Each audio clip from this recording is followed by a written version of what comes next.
Day edition of the Anyone Can Farm Experience live show.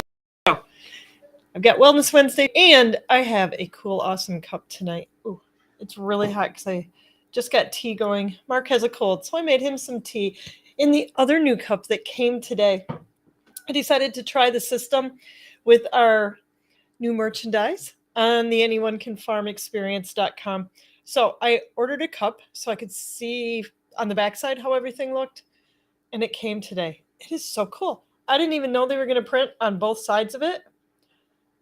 The Anyone Can Farm Tribe. There's also the Baker's Green Acres one that Mark's been using, and there's a whole bunch of other stuff. So you have to go check it out. But I'm using this really cool cup that our son and daughter-in-law made. It's a ceramic that they pour and fire, and they did all the cool colors. And our son Jim 3D printed a stamp so that they could do the Baker's Green Acres, our big logo on there, and they figured out how to attach that, and it's just the coolest thing ever. So if you come on Seed Day, they're gonna have some different cups, and they've got cool stuff. Holy cow. A pig with little piglets that they're going to have there, a butter dish for those of you that are doing dairy, a bunch of other cups, as well as you can order these Baker's Green Acres cups. So that's pretty exciting. That's going to be way fun. And it's fun to see your kids taking off and doing things, doing their own enterprises, especially if you've raised them, as you are having your homestead, doing business and entrepreneurial things. Hey there, Sean. It's really fun to see your kids taking off and doing cool stuff, especially, when it's cool stuff that you can endorse, like a really cool cup. And I've always wanted cups that were the ceramic with the cool designs and all of that. And so now I have a direct line, and we're going to have a lot of fun with all that. So if you come to Tribe Day, you can only get this cool stuff if you come to the farm, at least for now. So you have to come to Seed Day. That is just a really fun time. Just come. Bring a dish to pass or not, because there will be plenty. You don't even have to bring seeds. We'll have a campfire going. Hopefully it'll be dry and sunny. It's going to be a dry, sunny day. It's going to be. We'll have the campfire going, and coffee and tea and milk, of course. You can try raw milk. Bring a potluck. If you have seeds or things, bring them and share. I'm going to have dug some of my horseradish roots, I think. I got to figure out how to do it, but Passover is the night before. We're going to do that, and I need my horseradish root for that. So that is a cool thing to plant. You plant it and it goes. You got to be a little careful. It's kind of like some of the others that'll take over. It'll go. So it's in its own hugel mound. It's a little limited, so it's under control, but I really have to thin it out and get some of it dug. So I will be sharing some of that, maybe bartering, giving, whatever. It's kind of like the comfrey. People brought, or I think Beth brought comfrey last year, and it's kind of like that. You can share. It's a good sharing plant. So, but it's all about community and getting together with like-minded people. I don't know if it's you, but we talk to a lot of people that feel like other people think they're crazy, or they're the first ones, or among the first ones in their family. It was great grandpa or maybe grandpa that did any kind of farming or food raising, and now they're getting back into it, and people are thinking they're crazy. Why would you want that? You can go to the store and get milk for $1 gallon, get milk for $1 a gallon, get eggs for less than $1 a dozen. Why would you want to do all that work? Well, we do. And it's nice to have a community that's around you that appreciates why you want to do it, whether it's just for fun or it's good food for your family, a good lifestyle for your family. I know any of you that are entrepreneurs, your kids are part of what you do always, and they're watching and learning. But the farm is a really super unique opportunity for them to have their own things. Frank has his rabbits. Jim's making biochar. They have their projects. Frank had eggs before he had his rabbits. He would feed the chickens and collect the eggs, and we split the egg money. And I made him talk to people and deliver the eggs and handle the money. He would divvy it up. So it's a really good experience. All these little things that add up to kids that come back, run your social media, or make cool ceramic things for you. The homestead, part of the fun of it. And if you aren't experiencing that, it took us a few years, but now we're there. We've been at this farm for 18, almost 19 years. I lose track. I have Frank. He remembers all the numbers. But gosh, I can't believe it's been that long already. A lot of water under the bridge. But even though it sometimes seems like craziness and you can't see the end of it, it'll work out. And the farm's a fabulous training ground for whatever you want to do. Which kind of leads me into the Wellness Wednesday. Because life is crazy. And for the foreseeable future, it's going to feel that way. For the next at least a year, maybe two, we're going to see a lot of fluctuations of energy. It can feel like light and dark, good and evil, and it's going to be up and down. You're going to see the contrasts because, when you've got a bright light, then there's a greater contrast with the dark. And that's how it always works, right? Where evil abounds, grace abounds more. Because where there's a lot of light or a lot of dark, you see that contrast even more. And then you can make your choice. You can be a light bearer. You can be the one that's taking a breath and maintaining sanity, staying grounded, because you got your farm, you got your dirt, your chickens, your pigs, whatever it is. Good food, because food is so important, so essential. I'm going to be sharing more on our social media, on Facebook, and on my Abundant Living social media about a summit, food kitchen summit that Mark was part of. And that's what they talked about, was food and how essential that is to health. And we got to get our kids out of the grocery stores and into the kitchens, into the gardens, get them grounded and involved in life. Because, life is light. They go together. Life, light, and love, they go together. Darkness, life and death are part of a cycle. It's the up and down. But death of the spirit, where you feel dark, you feel down, you feel unmotivated, low energy, it's part of the cycle. And the more that you can choose to be in the dirt, be involved with life, and get your kids out there doing it, the more leverage you have. So that wasn't even one of my points. I was 3 points, because 3 seems to the way that people like to threes. But just 3 quick ways that you can keep yourself grounded and sane. And one of them is nature. Getting out there, getting connected, because nature is real.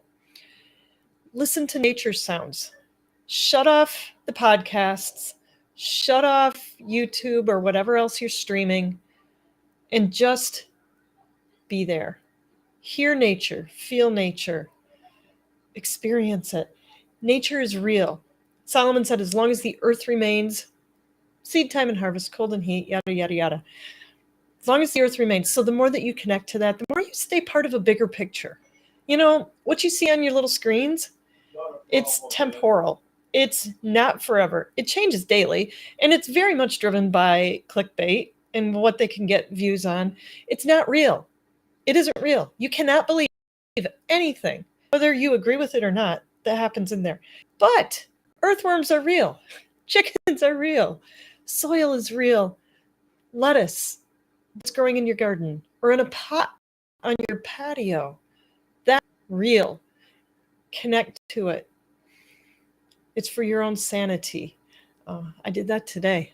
Was feeling a little hairy and went out for a walk and the sun came out and it was a breath and life was good again. That light, feeling dark, get out in nature, enjoy whatever it's doing, even if it's rain, because now we got grass coming up and it's washed clean and it's great and the birds were happy. So connect to nature. Cold water, cold, enjoy it. And hey, Justin, and here's why. For one thing, it connects you to the moment. I'm telling you, you turn the hot water halfway off in your shower, and you will immediately connect to what's going on yin in your breath right now. That's how it works. You really want to do it, turn it all the way off. But, if you're starting out, it's okay. Go halfway. Stay there for 3 deep breaths. Turn around so it hits all of you. Call it good. You will be in the moment. Helps lift your mood. Helps tone your body a lot. 7 babies later, got a little belly. And through the winter, I tend to accumulate yeast. So by this time of year, when the bacteria are taking off and growing, huge problems. And, what's the right word? I want to say belly distension.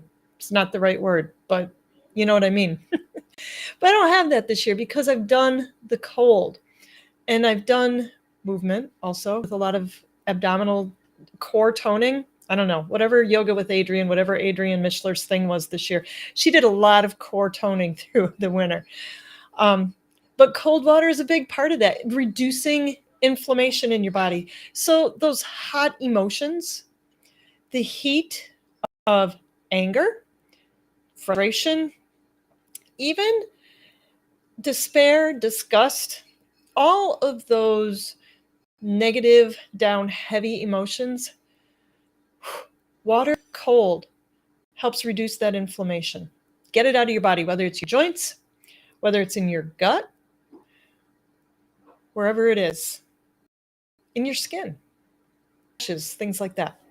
Cold reduces that inflammation, helps lift your mood, tone your body, and clear your mind. So get into nature. Silently, listen to it, experience it with all your senses. Cold water, just a little bit. Try it out, experiment, play. Give it a go. And then space. Let yourself get hungry. This is the time for detoxing and cleaning. We had torrential rain today, and it cleaned the earth. It's what it needed. That's what you need. A lot of water and space for your body to, number 1, clean, and number 2, incinerate and move the stuff out without you adding gunk constantly. When you want to deep clean your house, you move stuff out. You stop doing daily things and you focus on deep cleaning, getting all the garbage out, moving it on out, scrubbing, rinsing, washing. Allow your body to do that, even if all you do is lighten up your evening meal. Super light. Just have a sandwich. Go vegetarian for your last meal. Whatever it is, eat earlier, like 5, 6 o'clock instead of later. And then drink a lot of water so that you get space in your body, in your digestive system. Because when you get space in your digestive system, it allows space for your body to move the garbage in there and move it on out. Because your digestive system is not only your nutrifying system, but also your waste disposal system. So if you want to move stuff out, you got to give your body a place to move it to. And if it's packed full of what you've been eating nonstop, snacking, right? It's a comfort food thing. Eat dates, drink tea. I like teas that have licorice in them, like throat coat. Plus it has a lot of times realm, and it has several other ingredients that help your body detoxify, helps slick up your digestive, especially your colon, moisturize it so that everything moves on through. So drink tea after your first cup of coffee in the day. Don't snack, allow space, and drink lots of water. Yes, beer has water in it, Justin, but it doesn't exactly have that cleansing effect. Well, depends on how much, I guess. But and it's fermented, I'll give you that. But still, straight water. The cells in your body have receptors in them that are strictly for water. So if all you drink is water that has sugary stuff in it, Gatorade, iced tea, soda pop, etc., even sweet tea, if you're adding honey to it, and honey's good, but for the purposes of your body cleaning, straight up water. I add a little vinegar to it or a little lemon sometimes because too much water throws my acid balance off. But those things help you clean too because they have astringent tastes. And bitter, pungent, and astringent are the tastes of the season. So when you incorporate those into your food by using coriander, cumin, fennel, ginger, cinnamon is a good one for this season yet. Cinnamon, cloves. Those are all bitter spices. And then lemon is astringent. Garlic, onion can be astringent, as well as it's either bitter or pungent. No, I forget. They help your body detoxify and clean, help clean stuff up. And then you'll see the greens coming up. Eat seasonal. So the seasonal foods are the fresh, dark leafy greens that'll take the frosts that are still coming or the colder weather. Horseradish root radishes can be in season. Again, those are spicy. They're pungent and they can be a little bitter. So they're helping your body do what it wants to do naturally in the spring. So these are things that are tools that you have very naturally, completely free to help yourself stay grounded as things are still crazy, still going on. And you can use them throughout to just keep yourself in balance. Enjoy your homestead. Enjoy whatever it is you're doing and growing. Yeah, and connecting to people. So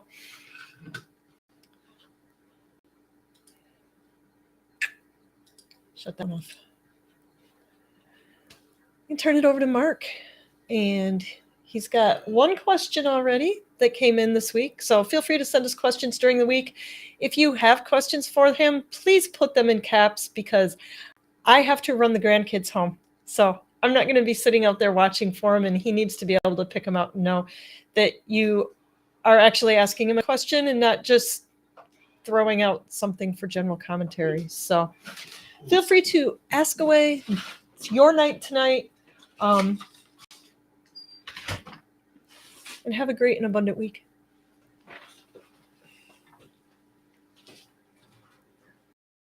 All right. Allergic tea.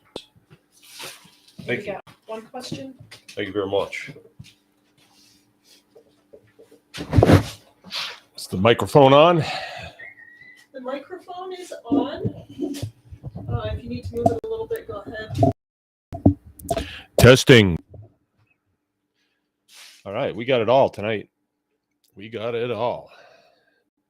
Got a good crowd in the house, too. I got a little bit of a cold. I was coming down with it last night, and it hit me pretty good today. About after lunch, I thought, gee, no, this was this morning. It was after I got done milking. It was raining again this morning and cold, and I got done milking. I came in the house, and I sat down just to get warmed up, and I'm sitting there. I'm just kind of blinking my eyes, and I blink them a little bit more. I think I'm going to lay down on the floor right by the wood stove, and I did.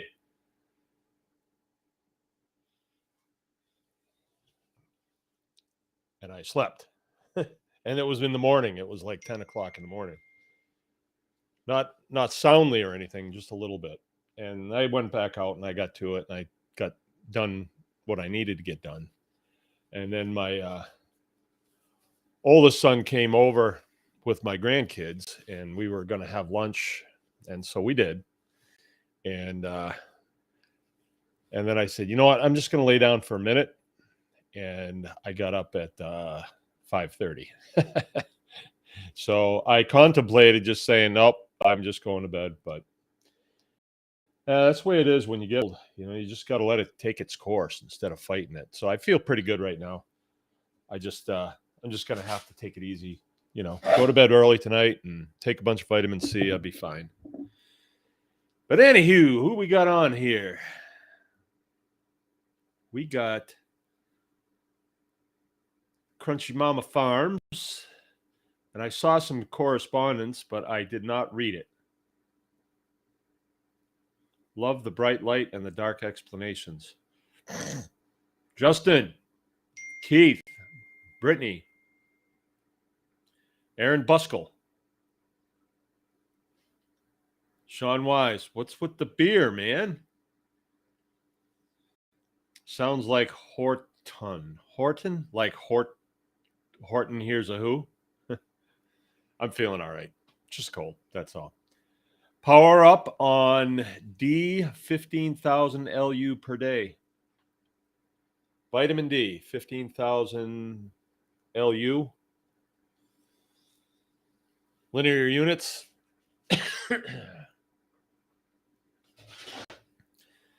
No, I'm good. I'm fine. All right, I got a question here. If you guys are going to do questions, I don't have Jill helping me tonight, so I'm going to have to read them right off of here, so I'll be attentive. Just remember, there was a time when I could not do this alone. I had to have Jill helping me. I had to. I could not, I'd see this come up and I couldn't multitask. For some reason I thought that's normal. But now I'm getting to be a pro at it. I got one of the new cups here. This is one of the new coffee cups that's available on the Anyone Can Farm Experience website, www.theanyonecanfarmexperience.com. So you can buy those cups there. They're pretty inexpensive. They're not the ones that my daughter-in-law is making. And when those ones come in, I think the first time we'll actually see those is going to be probably at the Seed Exchange. That's when we'll see those. And that is April 16th. And then I think there's a good chance June 9th will be the Tribe Day. And I'm really getting pretty excited about that. We've got people that are telling me they're coming from really far away. So I'm getting pretty excited about that. One lady said she's coming from, I think, North Carolina, and she wants us to have a pig ready for her to take with her. So we're going to butcher a pig coming up here pretty soon. I have like 13 pigs on the farm. That is it. Yeah. But that's the way it's supposed to be. You're supposed to be produced. You're supposed to be selling what you produce, and that's what's happening. And I guess that's a good thing. I heard Jill talking a little bit about food. We've had two of our milk customers that have said we have to call it quits just because they are running really tight on cash. And a guy just texted me who buys a pig from us every year, and he says my dad is not getting the work that he normally does. He's a Romanian national, and he's a trucker, and he says he's just not getting the work that he normally gets, so they can't get a pig. And so I'm seeing evidence that people are getting squeezed a little bit, and that's a tough thing to be squeezed on food. I don't like to see that. Both of the families that were not able to continue getting milk from us, they're young families, and I'm thinking about directing, a reevaluation of what we're going to charge them for milk, because they need to have milk. So I think we're just going to make sure that they get it one way or another until maybe things bounce back. Excuse me. Let's see. The event that has the silent auction is going to be the Tribe Day.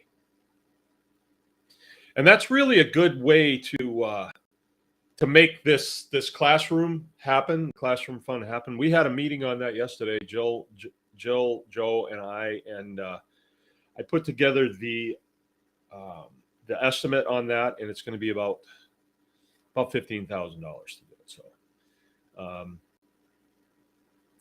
that's the way that goes. But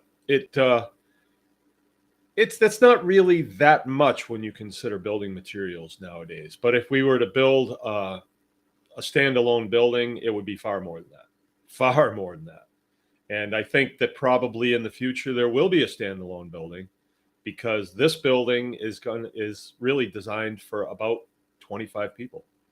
And sometimes, like Tribe Day, there's going to be, who knows? I mean, 85 last year, there could be 165 this year. Who knows? We'll see. But we'll see how that goes. So if you have something that you'd like to donate to the auction, then via the auction it gets converted into dollars. The dollars we will convert into building materials, and voila, we have a teaching facility. And we're in good shape. Yesterday we talked about this, and we are going to use some of the equity in this property to borrow, which we have not done. We just have not done that. We didn't feel as though that was the thing to do. But for this cause, we think that, yeah, this is the right time in American history to do this. And so we kind of thought, well, if that loan doesn't come through, we'll just continue on the way we have. So either way, we're not, it's going to work or it's going to work, it's going to work either way. So we're working it in such a fashion. Like, we've done Homestead Hog Harvest now for a lot of years with just the facilities that we have. And yeah, it's a little tight. And yeah, we have to use the house sometimes, but it works out. And there's been good that came from that. So we can do it.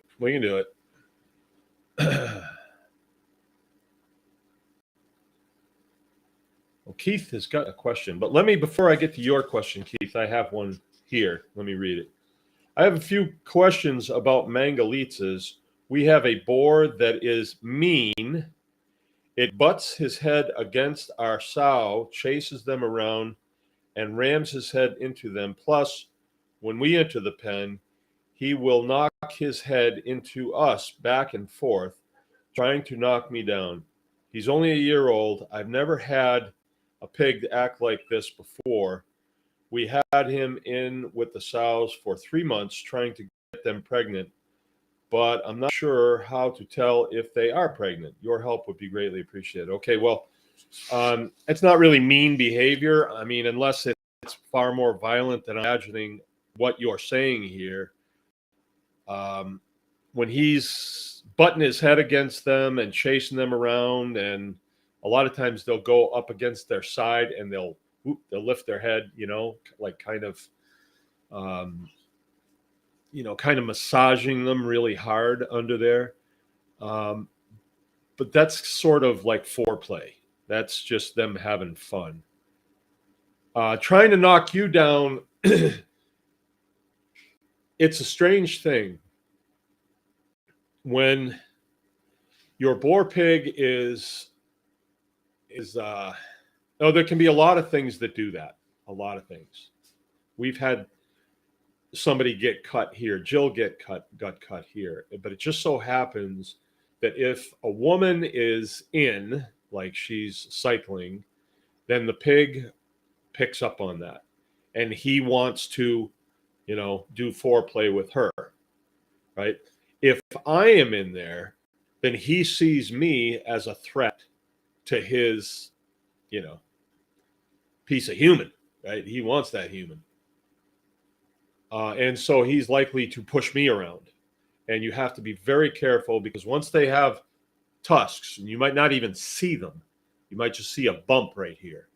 That is their top tusk. It comes down and then it goes up.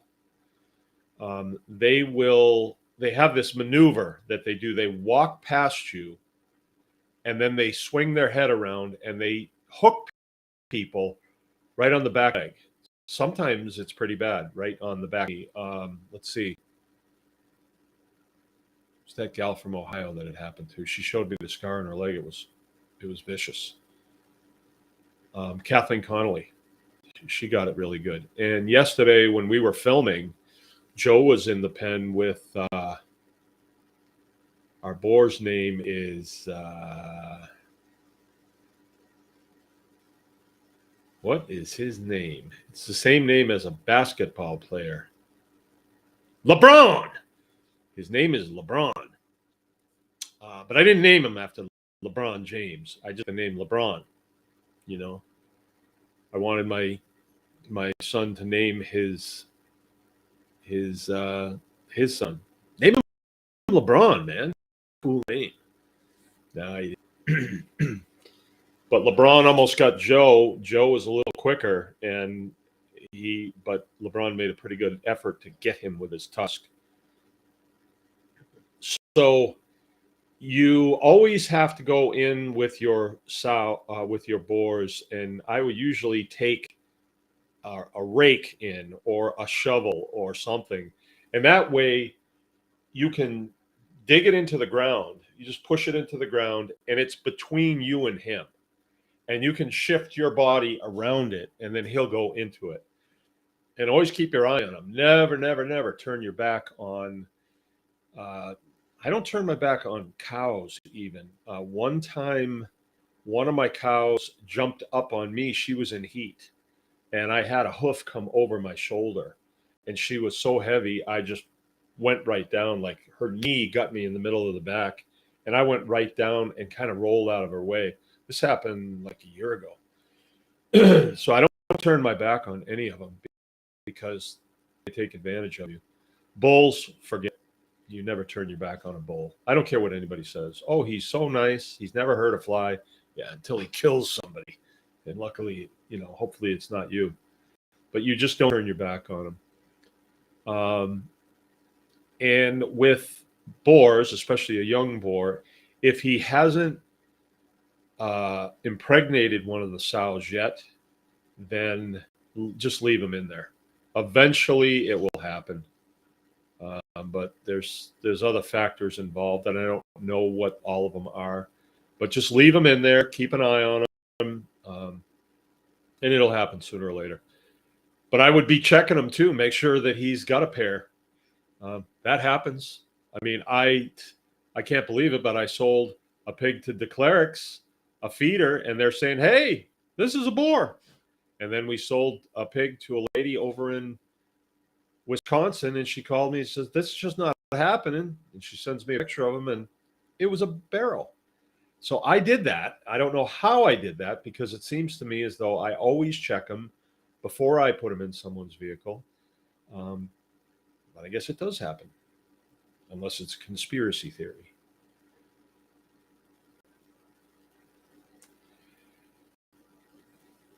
Yeah.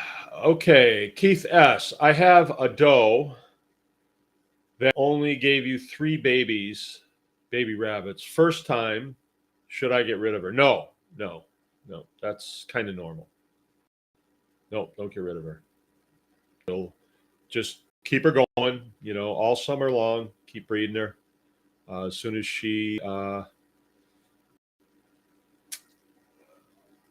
I don't know what the numbers are on baby rabbits. I think you're supposed to leave them on the mom for 8 weeks, but you can take mom out of her pen and put her in with the buck at a certain point. You should find out what that is and then get her pregnant, and then you're taking her out right about the same time as she's going to kindle, or you're taking the babies out right about the same time she's going to kindle, and then she has babies, and then she's nursing them.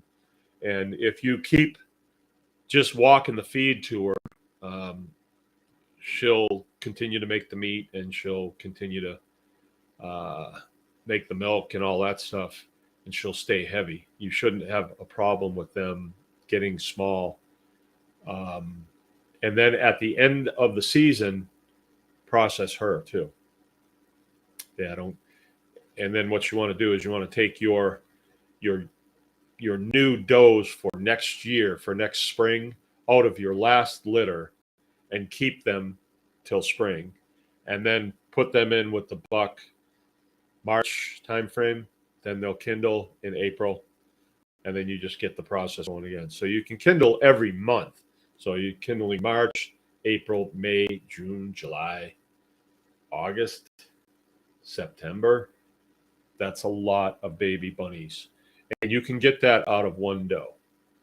You can definitely get that out of one doe. So, with 2 does, you can make a lot of baby rabbits. And then come to the tribe day and go Frank's breakout session. And Frank's going to show you about taking care of rabbits. Probably already know how to do that. But then he's going to show you how to process rabbits. And I think that should be good. I'll probably go to that one myself. All right, Sean, probably asked you before, but why is there no super chat? I don't know. I've asked that question too, and I don't think we know. I think maybe it has something to do with we don't have enough subscribers on the Anyone Can Farm experience yet. I think you have to be at 1,000 or something, and we're not there. So what we did, it's funny that you asked that. What we did was we switched from the Baker's Green Acres over to the Anyone Can Farm experience because it looked as though the Baker's Green Acres was pretty well, and I had always felt that way. And Joe came on board. I thought it's time to make a change and break away from that throttle that, frankly, I felt was paid for by state.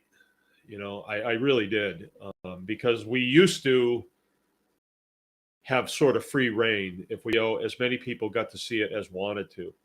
But now it seems as though it's quite throttled. Like these shows, you'll have 50, 60, 70, 100 people watch them. I know people made videos, like their very first video, and they get 100,000 views. So something's going on. And now that Joe is really handling this, he's handling the media part of it. It's like, okay, he can figure it out. He can figure out what to do with that. I don't know what to do with that. I mean, I know how to do this end of it. I know how to do the farming end, and I can communicate, but I really don't understand. Like, is there one person that said like the looks of this farm, so it gets coded like this? I really don't know. And it's not like, I mean, if that was happening, like, would I say, oh, the heck with this? No, because that's kind of what they want. And I can kind of see why they would throttle certain channels, and other channels, it's like, yeah, let them run. You see that in other places too. So they're not going to get the victory in me down like that. If they want to just shut the channel off, then do it. Just shut it off. But I don't think it really works that way. I think they do it. They try to get you to voluntarily quit, and I don't think I'm going to quit. Okay, Vindicti's in the house, and we are out of questions. So somebody better have some questions here. But while I'm waiting, I'm going to just get my tea situated. Jill brought me a cup of tea before she left. I woke up this morning and Jill was gone, and went out there, and she had been sleeping on the couch. And I thought, what did I do? But last night I was so congested that I was snoring, I guess. And it kept her from sleeping, so she had to go sleep on the couch. We have 2 puppies in the house now. And that is because Obi needed to be replaced. Obi's an old boy, and he doesn't really want to do the thing anymore, or at least he doesn't follow through with the thing. And Claire, she's about 5, but she was run over by a truck when she was 4 months. And we're not sure if her pelvis was broken, but there was a couple of weeks around here where we had to take her outside and hold her up while she went to the bathroom. And it wasn't good. And we thought, well, we're going to try and see if she can pull through, but we might have to put her down. And she was 4 or 5 months old. So she had developed a pretty nice personality, and we really liked her. And it was a tough thing. But she doesn't seem to hold up the male very well when the mating process is going on. Like, she's into it, but not really into it. So we just made the decision when we were going to replace Obi, we would replace Claire as well. It's not like they're not going to be here. They're just not, we might breed Claire again, but I don't think Obi will be in the breeding game anymore. He's about 9, and these guys usually go about 10. So, he's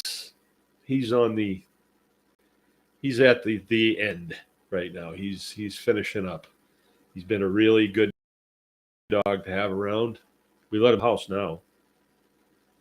All of them restricted right now. I'll just tell you about this, and then I'll get into. Okay, cool. Got a couple questions there, but we were having problems with Obi and Claire chasing cars. Now, they didn't actually get to the road because the fence was in such a place that they could go right up to the road. But as soon as if the fence would fail, then before you know it, they'd be on the road. You'd see their tracks on the road. And, they can cause an accident. And it was getting pretty bad. And after a while, you would hear a car turn the corner down there, and they would, oh, here comes a car, and they would, if they were like laying around us, and we're sitting at the campfire stuff, they would explode out of the group of us, and then start barking and running towards the third driveway over here so they could bark at the cars going by, and then stand there and bark for a minute or so after the car is long gone. Like, we got him, and it was getting old. It was getting real old. So we moved the fence back, reconfigured it. It was a little bit better. We went like that for a couple of years, but now I've moved it so that they are restricted from this corner of house right here. This is the southeast corner. It goes straight south and then makes a turn after the garden, and then goes due east and dead ends at a fence. So they can't get in the garden anymore. They can't get over by the pool area. They can't even see the road from that vantage point. And then over here on the other driveway, I moved it back, and I actually got down on my hands and knees, and like at this point, I cannot see over the hill. I cannot see a car. I might hear it, but I can't see it. And then put another fence there that they couldn't go. And they were moping around here something fierce for a while. But they're kind of over it. And we've had a peaceful existence, with them not chasing cars. Claire didn't adjust to it too well. I'll put it that way. Like, she got buzzed on that fence, and the fence was in a different spot. She wasn't used to that, and it really upset her. But I think she's coming around. All right, let me grab some of these questions. I see a bunch of questions coming in. It's cool.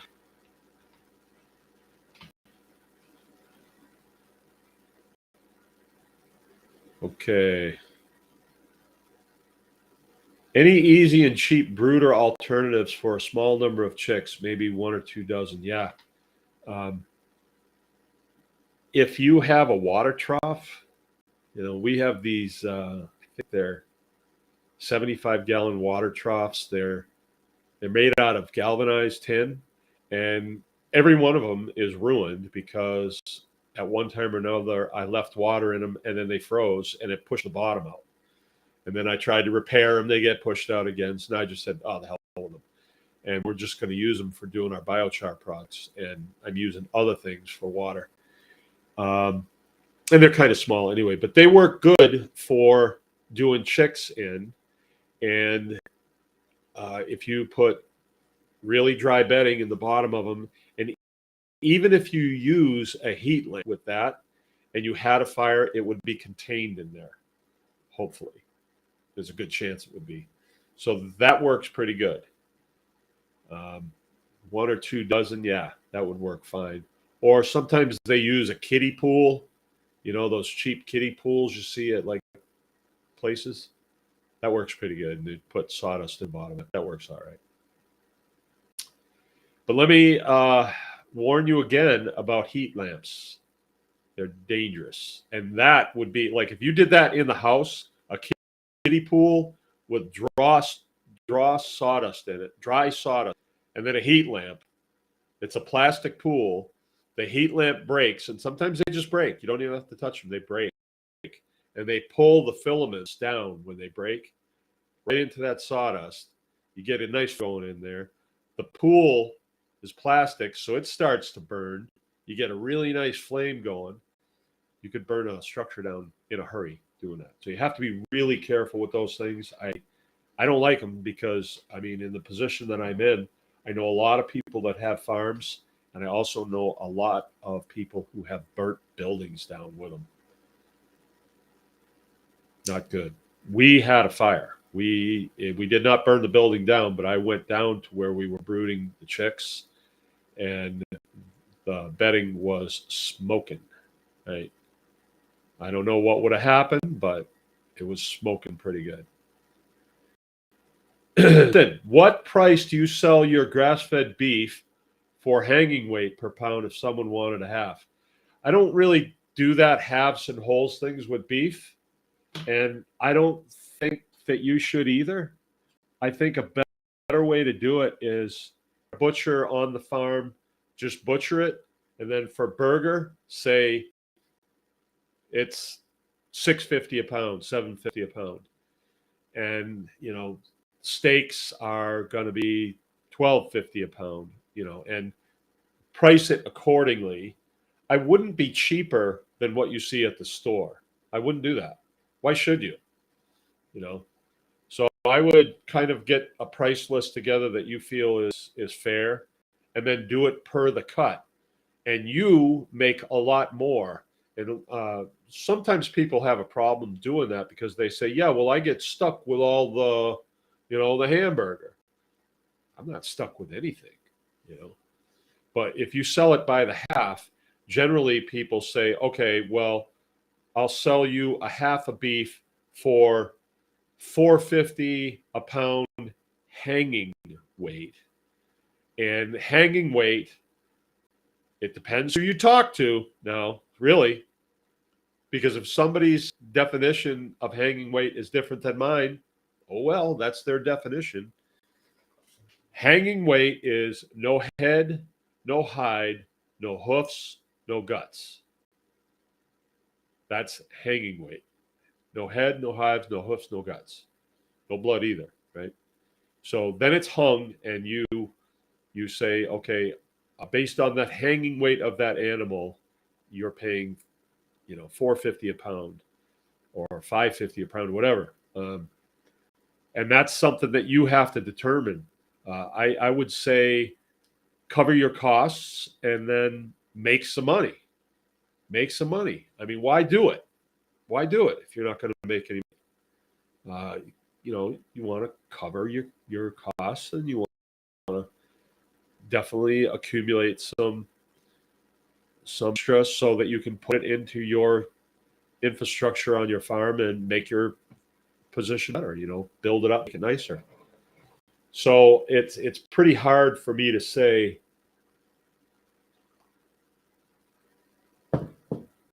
what you should charge for a half. It depending on where you live. I mean, you're in a much more industrialized area than I am, and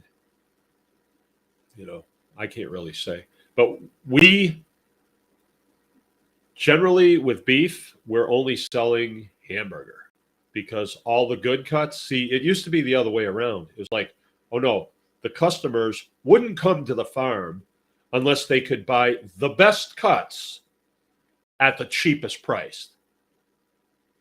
Well, everything's different now because you can go to Myers and you can find nothing. So now if you come to the farm, we have hamburger. The best cuts, they stay in my freezer, right? And that's the way it's going to be. If somebody doesn't, and then they don't have to come, they don't have to come. And, I think Jill sells hamburger at $7.50 a pound for grass fed. I tell you what, you want to talk the difference between grass fed and silage fed. The other day, and I'm going to share this with my friend that gave me this beef, but he was talking about grass fed beef, and he said, "Well, grass fed beef it tastes kind of like hay mow. It's kind of like swampy taste, and I just really don't like that. And I said, "Oh, I haven't really noticed that." And he says, "Well, let me have you try some of this beef. This stuff is, we feed them silage and then we finish them on grain." Okay, I'll try some. So we were up there getting the puppy the other day, and Devin gives me this really nice T-bone, really nice. Didn't have much fat on it though. I like a lot of fat on my T-bone, and I can't wait to eat this. Got home. Jill made it for me for lunch Monday. Or us. It was a big one, and we were going to do some sharing with it. And so everybody got some that wanted it, and you'd put it in your mouth, and you'd wait for that explosion of flavor, and it never came. It just never came. So it was kind of, wow. It's different. It's definitely different. So if you get used to grass fed, man, I love it. I love it. Let's see. Yesterday, I had a long day yesterday. We came in from work and the show started, and we didn't get anything to eat. I didn't get anything to eat. So after, Jill said, "Well, I've got a grass fed. I've got a steak here if you want it." I said, "You bet." So she made 2 of them. I ate them both. Without a problem. I could have eaten a third. But I didn't eat anything until lunch today at 2:00. We had a late lunch. And then we had fish. And I ate it, but I wasn't hungry. I mean, I didn't need to eat. So that's one of those things. When you eat like that, especially you go the carnivore diet, I wind up fasting a lot because when I eat a lot of beef. And then I don't need to eat. It stays with me. And so I wind up fasting for sometimes, 20 hours or so, which is not an all bad thing. Yeah, big storage bins. That'd work.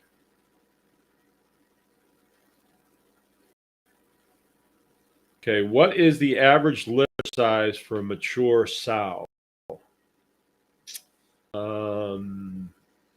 Aaron, that would depend on the breed. It would depend on the environment and the feed, honestly. So if you're talking a Mangalitsa, I think the average is about 8. And, you're going to go 2 or 3 higher and 2 or 3 lower, depending on the age. Like Keith is talking about his first time doe had only 3 babies. Well, an immature animal is only going to drop so many eggs the first time. But the next time she'll drop more and she'll be more experienced with birthing, and it'll probably go better. So we are of the opinion that if you let your sows breed when they're young, like maybe the first time that they come in, if the boar is in there and he gets them, they'll only have 2 or 3 babies, but it'll be a successful uh, littering. And then the next time she'll know what to expect. So she may have, twice as many, and it'll also be successful. So, um, how much do you sell biochar? How much do you sell biochar? Biochar. I don't think we've actually established a price yet. Um, it's a project that we're revisiting this year, Keith. We've made biochar for years and years and years now. I'd say 12 years we've been making biochar. And when we first started making it, a guy got us into it. And he was of the opinion that it's going to be the next thing, the next biggest thing since canned beer. And so we did make a lot of it, but nobody really that interested in buying it from us. So we just kind of used what we had made, and then occasionally we'd get a phone call and we'd sell it occasionally. But back then we really didn't know what we were doing as much as we do now, I guess. And we didn't know how to apply it as well as we do now. The big applications for it now, as far as I see, is in chicken feed. That's huge. Not so much in hog chow, not so much in hog feed, I mean. Like you're not going to see a huge change in your animals, but you'll see a huge change in the pasture that you're feeding your animals on. And then in your gardening, you can apply it to your gardening, especially you want to use, like I said last night, you're going to want to use inoculated biochar. But I don't think we've got a pricing thing together. We just got the bags for it today. So Jim is out there right now working on the grinder. We made some interesting discoveries Tuesday when we were working biochar, and so we're going to modify our feed grinder and not wind it up quite so fast, because all we want to really do is grind up the char. We don't want to separate the dust from the char. So the dust is char, right? So we're working on it, but we'll have it, and it will be on the store. It'll be on the Anyone Can Farm Experience store. Not too long from now.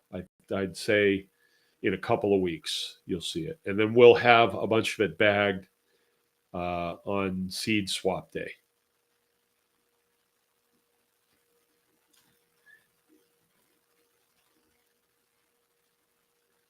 Okay. Okay, yeah. Andy's saying, please give us some thumbs up. Help the channel out. Thanks, man. Ryan Stitt, spreading straw on the chicken run. Do I need to be concerned with any spray residue from local straw?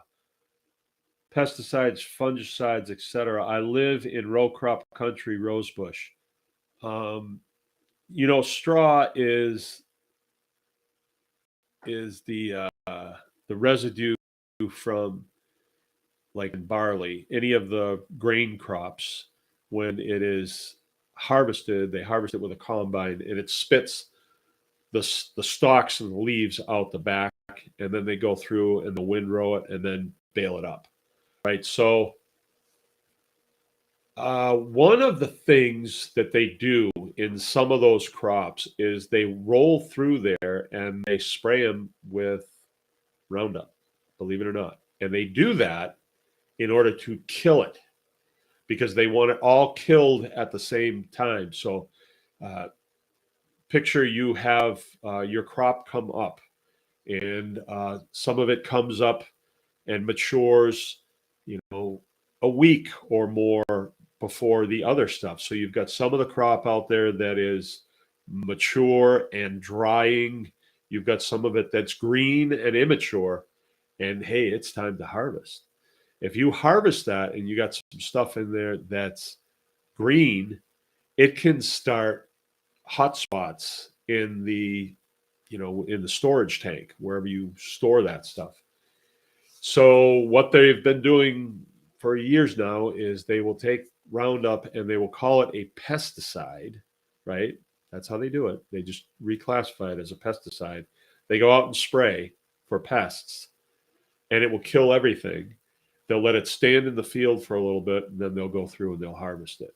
So you're getting that herbicide right on the crop and definitely getting it on the stalks and the stems and the leaves. So yeah, it is a concern. It is definitely a concern. But with chickens, I'm just thinking now, how would that affect them? Are they going to be affected by just being around it or stepping on it? If there was a kernel in there in the straw, yeah, they'd eat it for sure.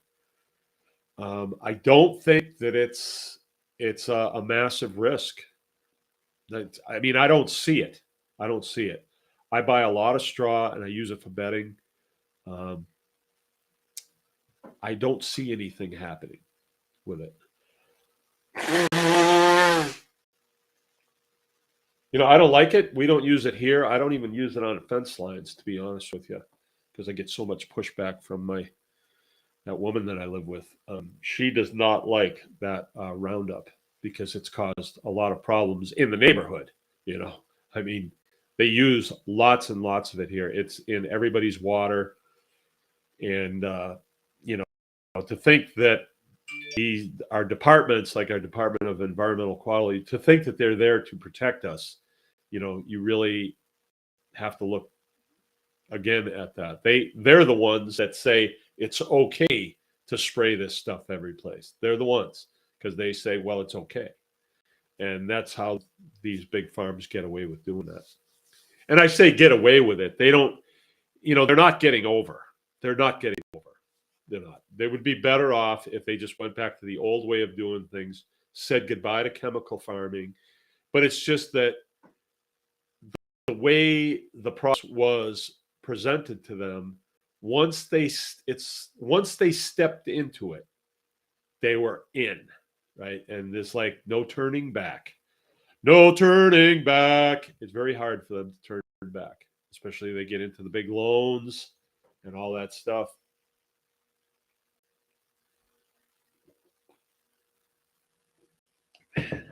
Doesn't like the tea.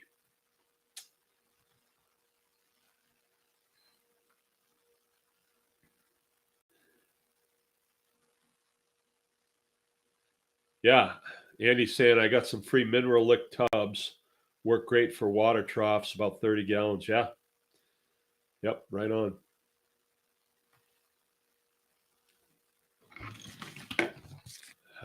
It's that season again.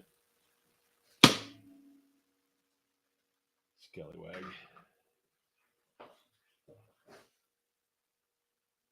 Yeah, Brittany's got a point here. Heat plates are the best way to go. Heat plates that's the new thing. I think the industry has kind of stepped up and said, maybe heat lamps aren't the way to go, but heat plates. Okay. You can find heat pads that they use in farrowing operations, and they're quite big. I've got one here that's 24 by 24, and we got it. We put it in the whelping box when one of the dogs has puppies, and you plug it in, and it makes a nice heated area. It's very, very safe. It's all sealed up.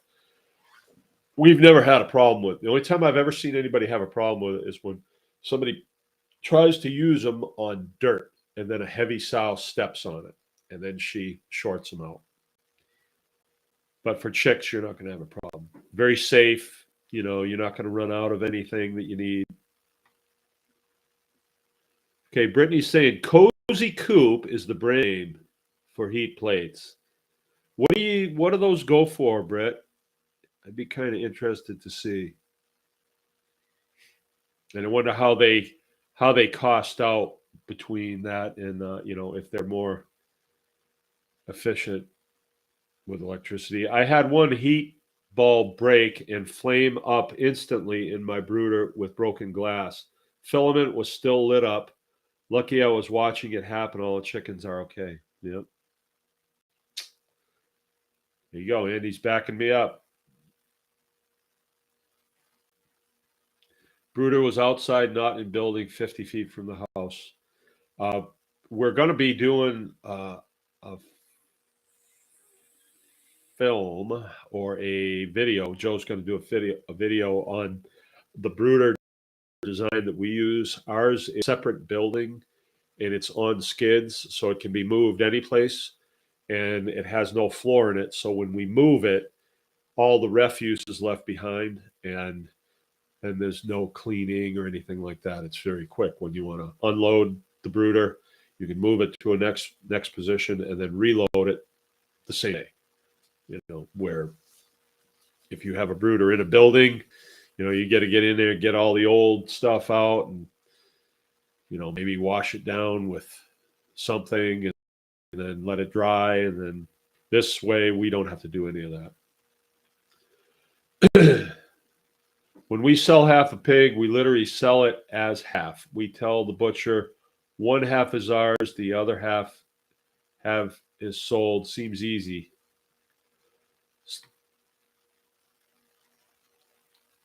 Oh, wow. Brittany says, still too close to a house. We lost our house to a heat light.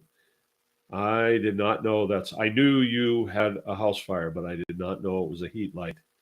Maybe I did. It sounds familiar now.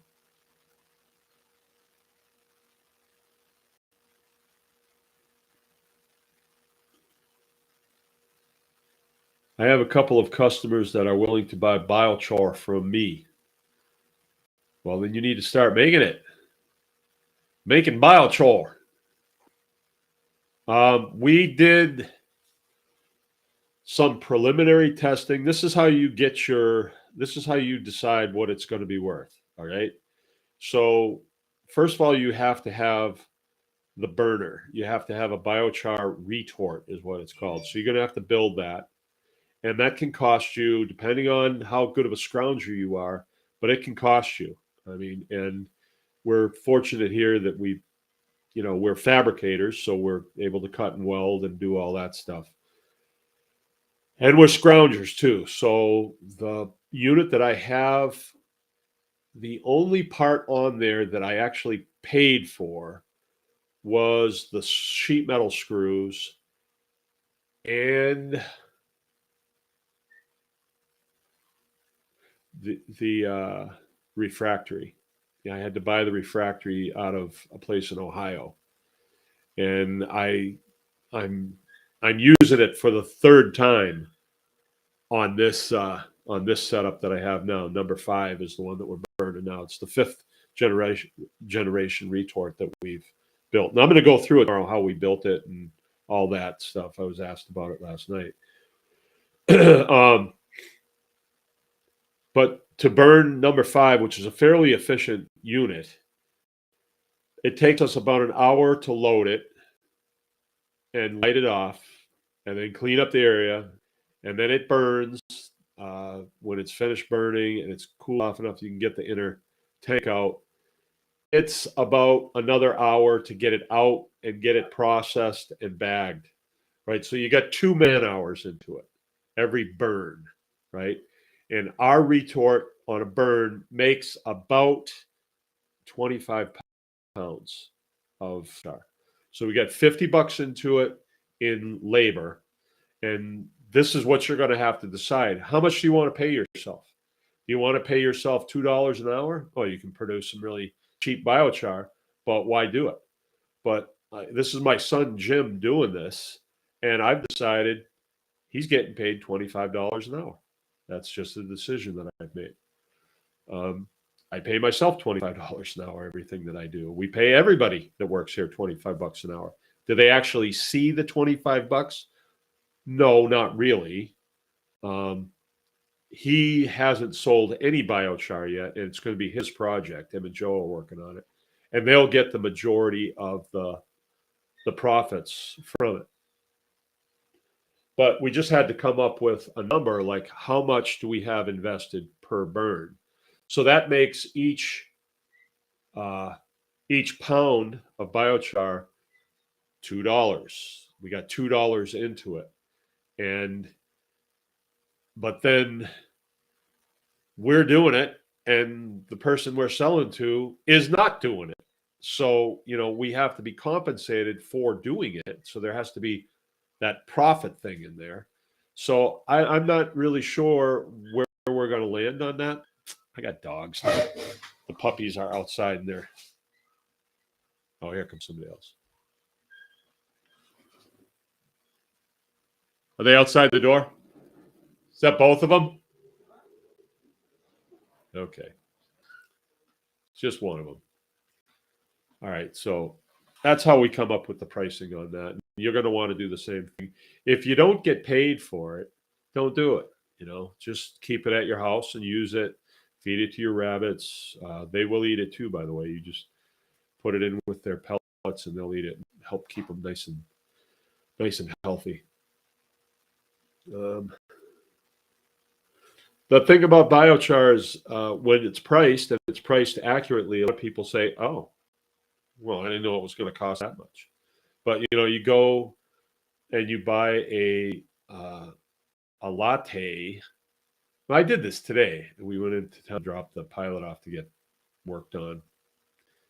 And I said, so you want a cup of coffee? So I took her to a nice place to get a cup of coffee. And it was $10, right? $5 cup of coffee. And like, what am I doing? It was good. $5. I could have gone to Tim Hortons and got one for $1.25. But so people will pay a lot of money for stuff, but then for biochar, they're like, oh, that's too expensive. So I don't know. You make it and make it available, but then use it because it's definitely worth it. And you will get, let's say that you wind up selling it for $15 a pound or $18 a pound. You will get that kind of performance out of it. And if people don't want to buy it, they can just make their own. Or, like chicken butchering, people are asking, do you butcher chickens? Yes, we do. How much is it? Oh, it's $4.75 this year. Oh, that's too much. Then do it yourself. It's like, I don't know. People are funny like that. Like I'm not going to do this just to make it easy on. Oh, I had a gal call and she wanted us to do consulting, and they have a pretty good sized farm up north of us. And it says on my website what we charge. And, for me to leave, to pull stakes here and leave and spend a day at somebody's place, it's a major disruption, and I'm not going to do it just to do it. I have to be compensated for it. And so we used to charge $100 an hour plus travel, and it was getting too much. Like I'm leaving here too much and I need to be here. So we said, nope, let's make it 200. And so people will have to really want it. And it is really worth it, because if you want to just figure it out on your own, then do that. But you're going to spend far more than that ascending the learning curve than you would if you had somebody to say, ooh, don't do it over there because that's going to be a bad idea come spring. Or, I would do this, or no, rainbow ponies don't sell very good these days, stuff like that. So a lot of what we're doing in small farms, small farmers price themselves right out of business. They kind of give away their expertise, and we really shouldn't do that, because this is not, this is not hobby farming. This is real farming. The food that we're producing is real. It's real food. It's not hobby food. And when you know how to do it, then you're in control of it. So it's a whole lot more valuable for you to learn how to do this than to just rely on a store that always has it. But what if they don't always have it? Then what happens, Okay. Barn Geek. This should be good. Aaron's going crazy on biochar and making biogas and wood gas and stuff.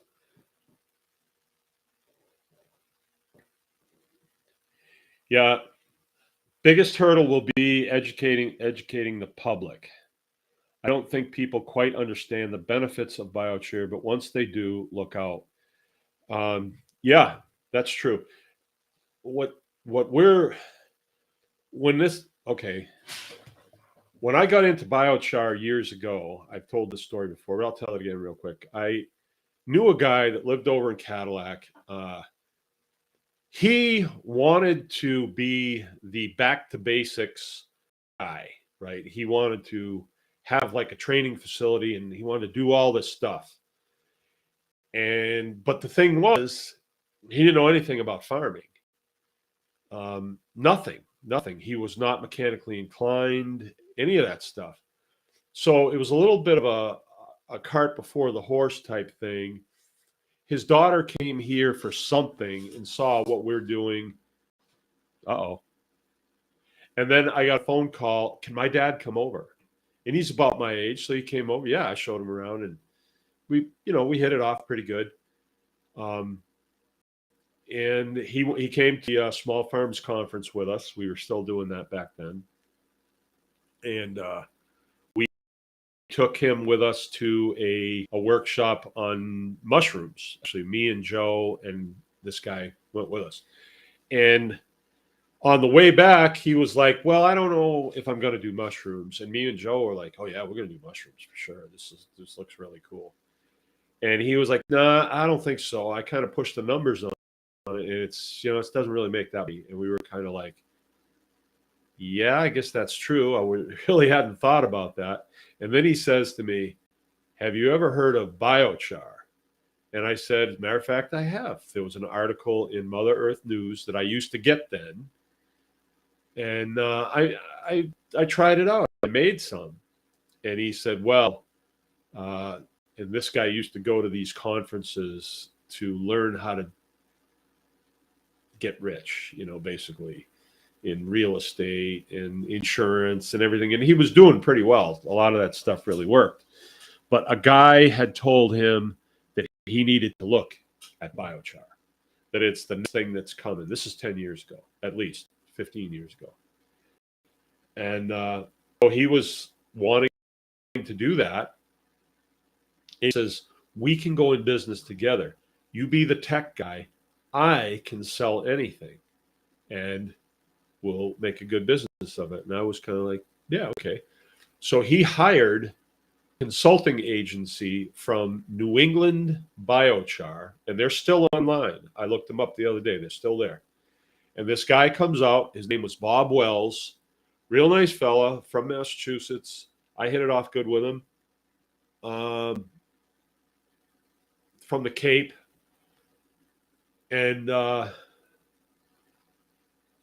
he showed us the ins and outs of making biochar, but I already built a retort just off of the information that was available. But he had another set of plans to build what they call the Adams retort. And they had a picture of it, but they only showed you one end of it. The business end was the secret sauce, and they didn't show you that, right? And then his partner was going to come out on the next consulting, and I was supposed to spend time with him and absorb all the information and help him do the build on the Adams retort, which I did. And the guy that I was working with, we were partners. He, not being technically minded, was kind of bored by the whole thing and found other things to do. He didn't see much of what went on, so he didn't really understand it. And we got the Adams retort to work and made biochar with it and all this stuff, and learned how to how to break it down and everything like that. Learned all that stuff from Peter Hirsch. Peter Hirsch was a really good guy. I don't think he's with the company anymore. But then this guy kind of lost interest in it. I left on a Friday one day and I took my welder with me. And he interpreted that I was walking away from the project. And I got a nasty email from him like that night about, and anyway, I recoiled and I said, well, I'm not going to be doing that. And, but the lesson I learned from that was he wanted to produce biochar in massive amounts and sell that as a sole business. So we would be burning the retort every single day, bagging it, selling it, all that stuff. And I thought that sounded like a good idea at the time, but now I don't, because I've learned that in the homesteading business, you have to have multiple streams of income. And you have to have plan A, plan B, and plan C. Now, in biochar, in plan A is we've got bags, we've got the stickers to go on the bags, we've got 3 grades that are going to be available on our website,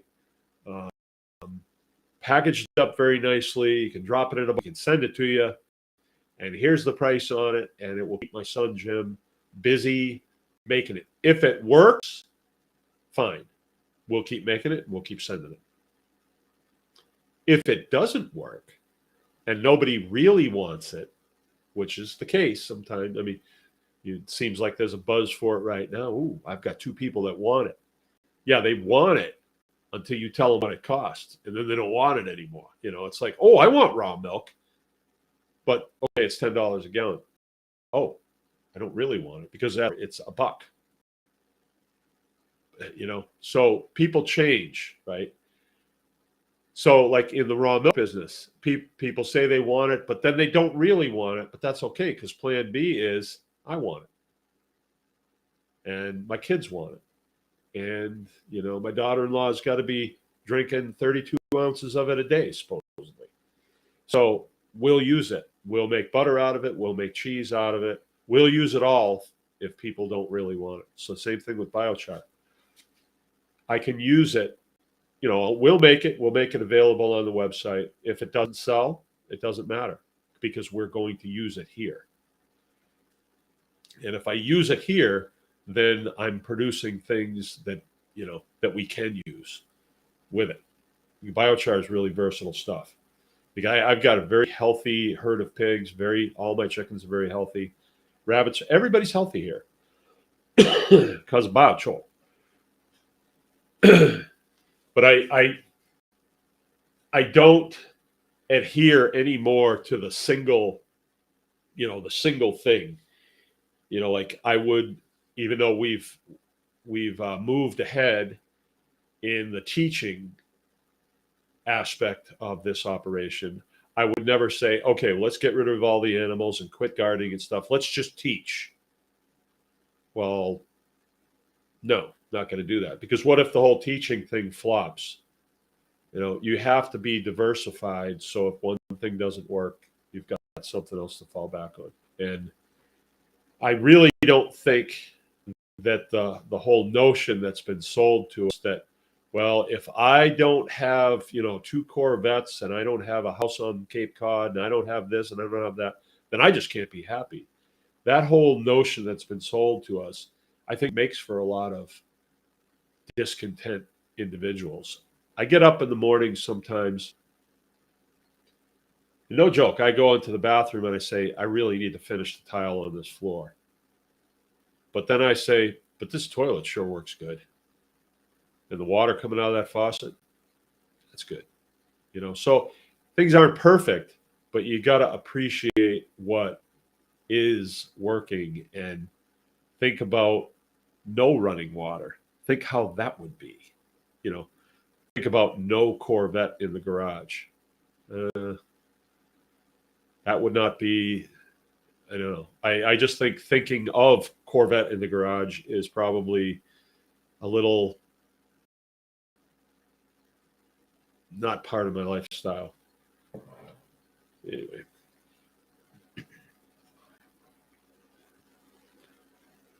Inga says, would be interesting to divide a plot and use biochar on half, take pics or vids and growth. That's been done. Yeah, you can access a lot of that.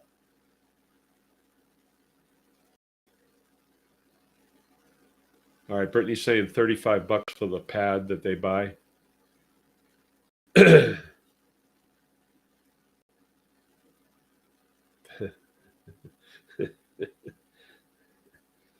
idea, Inga.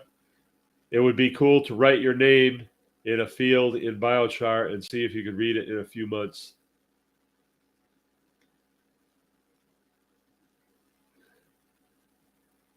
Yeah.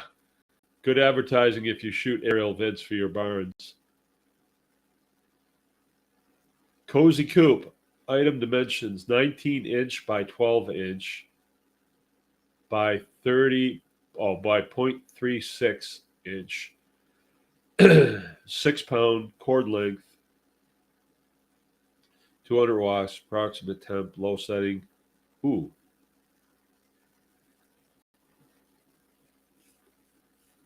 155 degrees approximate temp on low and 165. That's awful hot.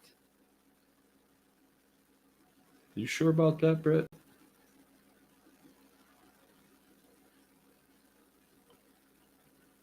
Off-grid North Country's with us. Ain't seen you in a while. How's things up in the Yoop? Vindicti, starting mushrooms. Can't wait to give it a try, but lots of other stuff to do first. You know when to start mushrooms? Yesterday. I started a bunch too. I started a bunch of wine caps, and I'm not sure, but are wine caps portobellos? Are portobellos just big wine caps? I'm not really sure. But wine caps come in really thick. And what I did was I raked up all of the wood chips or the sawdust from where we were cutting with a chainsaw. Those are like chips. And I made a bed of that, probably about 4 inches thick. And then I put spore on top of that. And then I covered that with wet straw. And then I did another layer of wood chips or sawdust. And then I'm going to put another layer of spore on top of that. And then another layer of straw over it, and that'll be just sitting on the ground. That's for wine caps. And I've got all my for the year. I've got all my shiitake logs done. They're in the shop. They just need to be moved out. All right. Yeah, plenty of stuff to do. Plenty of stuff to do. I got plenty of stuff to do. We've got 2 more days of snow. Yep. 2 more days of snow, and then it's going to start getting a little nicer. I hope. You know, they say April showers brings May flowers.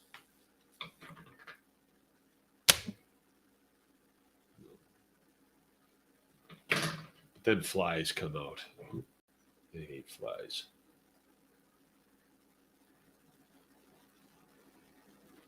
All right, well, tomorrow night, I'm going to get out the drawing pad here, and I'm going to draw you up some plans for a retort.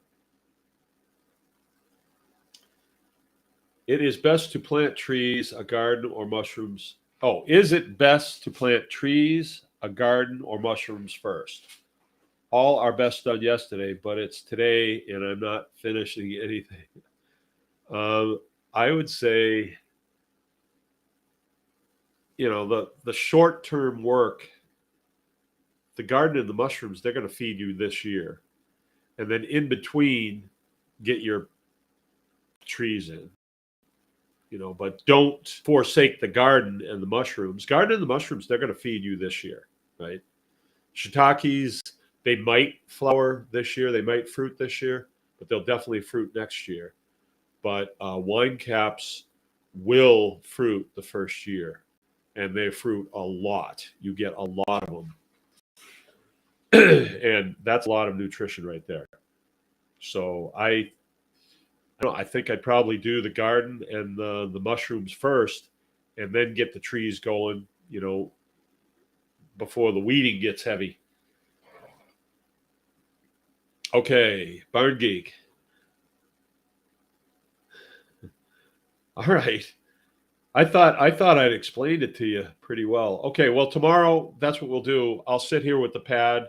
I'll draw up a couple of retorts that we've built, and we can talk about the ins and outs of all of them. There's definitely do's and don'ts. There's definitely, in my opinion, some of them are far superior than others, but I'm not collecting gas off of them per se. And Aaron, did you put that video up on the tribe? I think that would be very beneficial for folks. Aaron built a gasifier, an ammo can gasifier, and I saw some of the build, but I haven't watched the entire thing. I haven't seen it actually work. But a gasifier would be a smart thing to have. I don't know. Our retort does double as a gasifier, but it's a very quick gas off. And I did make video that I put up on the tribe, showing you the gas coming off of the base of it, and it was really intense, the gas.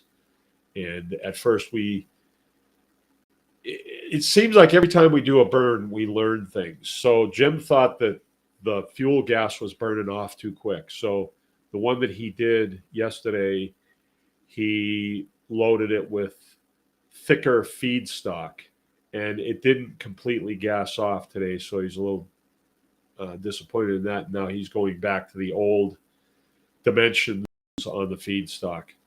And tomorrow we'll go through this and we'll talk about the terminology and all that stuff of the different, the nomenclature, the different parts and all that stuff. We'll talk about retorts. We'll talk about retorts. We'll talk about refractories and sacks and all that stuff. And we'll hit it. So I'm going to get going. Remember, anyone can farm, and get out there and start getting it done. Good night, you guys.